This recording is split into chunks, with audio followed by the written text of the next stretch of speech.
câu thăng lắm ở trong in cho nên mấy chia bốc con khé là em tôi cho thấy chứ cái này thế cái con lên chụt này mà nghe cái cắt đi thôi à sao anh lên chụt này lẽ to lên tụi cơ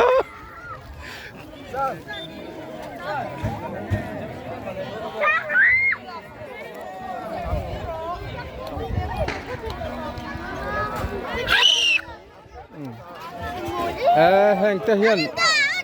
ăn vàng lai chun ngay chín đô là nè hết tiệt phil 11 là nè mà 7 passaria kan khel chin lai trăng tua ti trâu chín anh nè tôi nói chun ăn thầy to big low quay rít tu tắm về to nè anh khel rồi tên nè thì hiện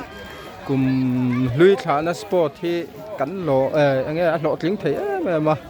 cắn khua chuan sport hiện hot lang hiện in áo quy dur rồi ra này với ấy chứ final là này lo cắn tắm lúc tục lo no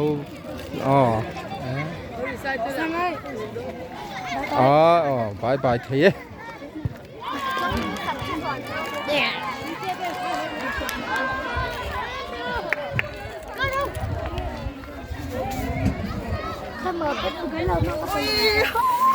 hành tập con lá khế lá nị ôm khế lắm chặt lậu lắm chặt lậu pon calcium sim khá chả calcium sim khá chả hay po đồ ăn ngạc đón một tí na cái line ăn ngạc lẩu tết mấy hết là mà đồ ăn lẩu ngạc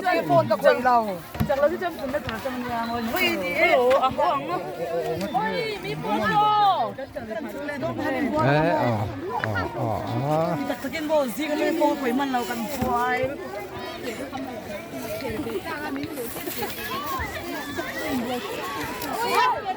khế lắm còn cái nóng